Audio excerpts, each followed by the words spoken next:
Bom, então dos tokenizadores de subpalavras, um dos primeiros, ou talvez o primeiro a ser proposto em 2015 foi o Byte Pair Encoding.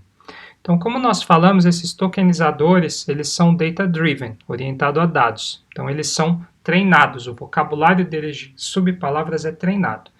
E como é que se dá o treinamento desse Byte Pair Encoding?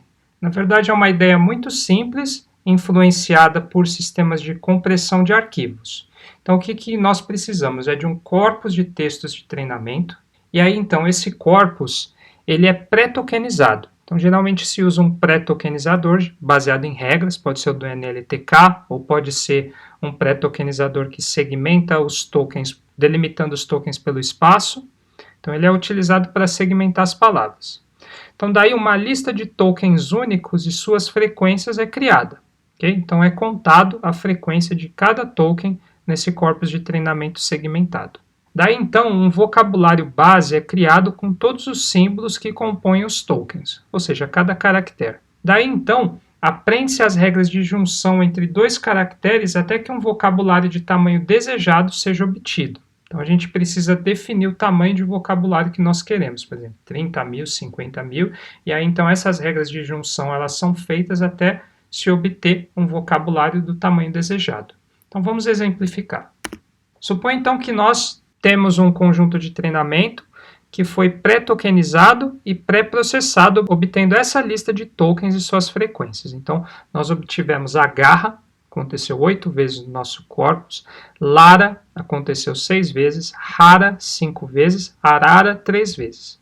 Então, daqui a gente pode inferir um vocabulário base com todos os caracteres de todas as palavras. Então, R, U, L, A, N, H, G, Q. Então, esse vai ser nosso vocabulário base, ou seja, o vocabulário inicial. Vão ser só os caracteres que foram encontrados nos tokens do texto pré-tokenizado. Daí, então, os tokens da nossa lista, eles são segmentados de acordo com o vocabulário base, ou seja, eles são segmentados em caracteres. Então, ao invés de ter a garra, a gente vai ter A, G, A, R, R, A, e assim por diante. Tá? Esse é o segundo passo. Daí, então, o que se faz? Se faz a contagem dos pares de símbolos mais frequentes, e esse, então, é adicionado no vocabulário. Então, por exemplo, eu vou contar qual que é a frequência de A com G, de G com A, de A com R, e assim por diante, de todos os pares. Aquele que for mais frequente, a gente vai adicionar no vocabulário. Aqui, nesse caso, é o par RA. RA é o par que mais acontece. Ele tem 30 ocorrências aqui nessa lista de tokens segmentados e suas frequências. Daí, então, ele é adicionado no vocabulário, RA, ok?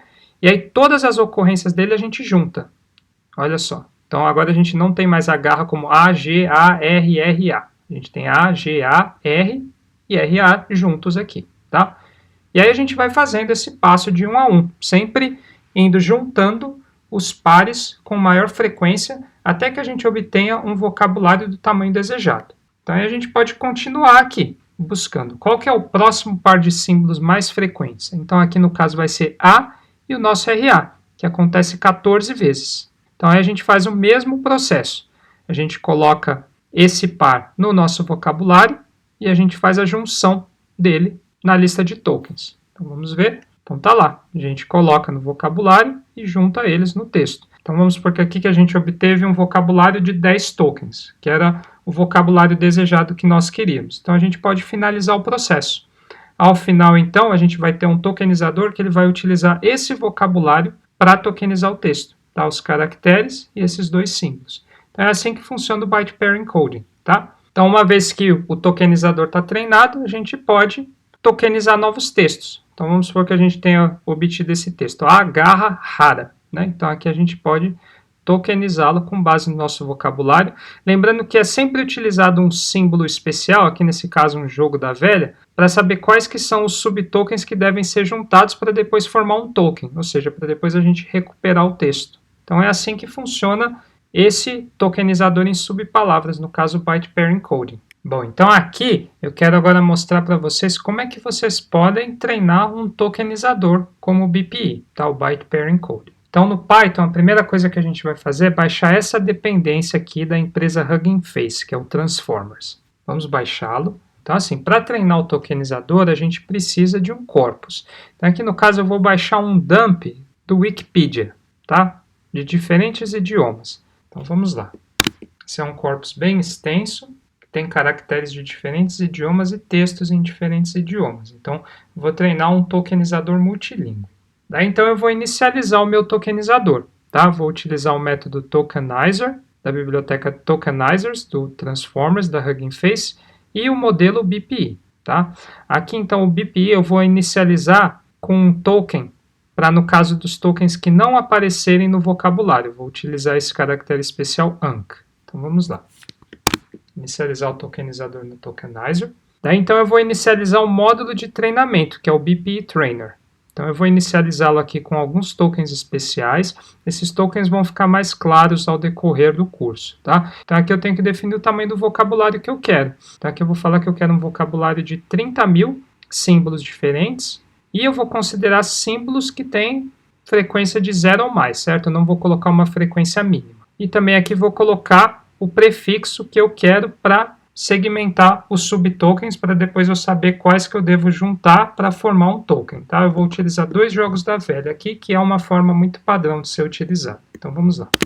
Aqui eu inicializei então o treinador, um módulo de treinamento, e aí eu vou definir então um pré-tokenizador, que no caso eu vou utilizar o whitespace, que é um tokenizador que delimita as palavras por espaço. Defini o pré-tokenizador, e aí eu vou começar o treino, tá? Utilizando esse método train do tokenizador e utilizando o nome dos arquivos do Wikipedia que nós baixamos. Então ele vai treinar aqui um tokenizador, vai levar alguns minutos, então vamos lá. Então tá lá, levou 1 minuto e 47 para treinar o tokenizador, daí eu posso salvá-lo, tá? Utilizando o comando save. Se nós formos ver então o vocabulário, ele vai estar aqui, Tokenizer Wiki, então tá aqui à direita, como vocês podem ver, nós temos diferentes conjuntos de caracteres, palavras, subpalavras, certo? Ele faz a tokenização, então, em nível de subpalavras, para, no final, eu ter um vocabulário do tamanho desejado, que no caso foi 30.000. Então, daí também eu posso baixar esse tokenizador para depois utilizá-lo, não preciso fazer o treinamento, aí basta eu carregá-lo, então, vou carregar o tokenizador, e aí, para tokenizar um texto, eu posso utilizar o método encode, tá? E depois eu busco pelos tokens, que a gente pode ver. Vocês podem ver que ele faz, então, a tokenização do texto em subpalavras com base no vocabulário que a gente tem.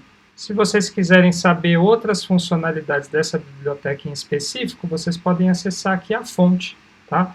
E diretamente aqui no link do Hugging Face, que ele mostra mais algumas informações além das que foram dadas aqui.